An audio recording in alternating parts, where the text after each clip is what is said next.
What's up, people? Jade up here giving a couple of thoughts on this last edition of Monday Night Raw. Make sure you rate this video a thumbs up, and if you aren't subscribed already, go ahead and click that subscribe button up there. Thanks. So the good news coming out of this edition of Monday Night Raw, R-Truth is out of the main event at Extreme Rules. The bad news is we had to suffer through a horrible last segment just to get that end result. That segment that started off Monday Night Raw is just so horrible beyond words. Like, I don't even know where to start. No, you know what? I know exactly where to start. Who in the hell thought it was a good idea to give R-Truth a mic? Who thought it was a good idea to let R-Truth speak at all and cut a promo? And who thought it was a good idea to give him the first 25 minutes of Raw? Like, do they believe that it's that much interest amongst the fans to warrant R-Truth getting 25 minutes to start off the show, to set up and execute a heel turn?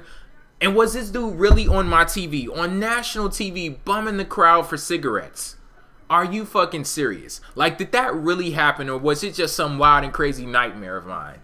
Like, that was so bad, I have a hard time of believing that it was even real. And then when you add John Morrison, just picture this. Well, you don't have to picture it, because we just saw, and we saw how bad it turned out. Like, the thought of John Morrison and R-Truth cutting a promo together in the ring, I know that just strikes fear in the hearts and minds of millions of wrestling fans around the world. But now, you know, tonight on Raw, it was actually a reality, and that segment was so bad. It was just so awkward and just all over the place. Like, oh, I was about to say it was a sight to see, but if you didn't see it, then you don't want to. As far as R-Truth's heel turn goes, I'm getting a lot of different opinions on this subject, so make sure you guys share with me your opinions down in the comment section. But as far as I'm concerned, I didn't like it.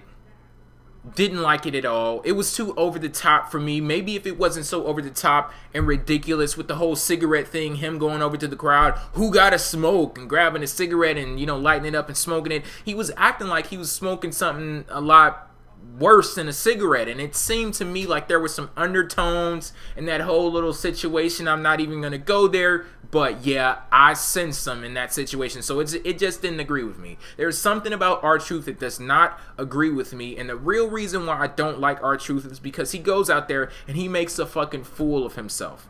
He goes out there and he embarrasses himself, and that's exactly what he's paid to do, so he's just doing his job. But I don't have to like it, and I don't like it at all. And who knows, maybe this will add some interest to his character. Maybe it's somewhere along the lines, if they keep him off of the damn mic, maybe I'll start to like R-Truth. But as far as the people that were asking me, you know, J-Dub, R-Truth turned heel, do you like him now? No. It's gonna take a lot more than a damn heel turn for me to like R-Truth. But the first step, stay off the damn mic.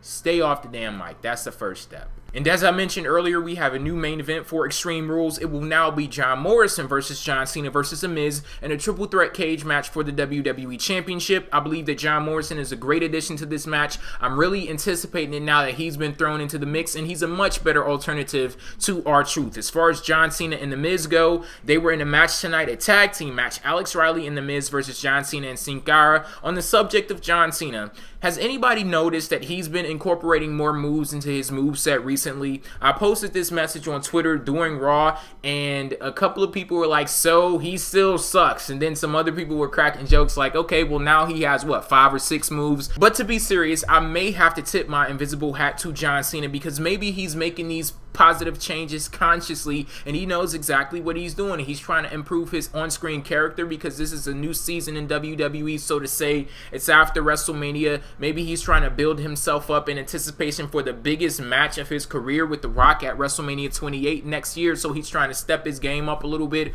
Who knows if that's actually what's happening, or maybe this is just all a fluke, and it'll end up going nowhere and meaning nothing at all. Who knows? But I'm hoping that he is making some positive changes, and we do see a new John Cena in 2011. So yeah, I guess that's it for this video. Raw was pretty much a throwaway show, so there isn't much worth talking about, but I will be talking about a lot more on the side show this Wednesday, 6 p.m. Eastern Time, jdubshow.com. I'll be talking about what's going on over on SmackDown. Now that Edge is gone and he's forfeited the World Championship, I'll be talking about the World Championship match at Extreme Rules, Christian versus Alberto Del Rio. Also, I will be talking about Tough Enough. I'm loving that show right now. I'll be covering all of those topics, plus more sideshow this Wednesday, 6 p.m. Eastern Time, jdubshow.com. Make sure you are there. Oh, and on Raw, I forgot the topic about Nexus returning. Like, nah, I'm pretty sure you guys don't give a damn about that. Am I right? Yeah, I thought so. Peace out. Who gotta smoke?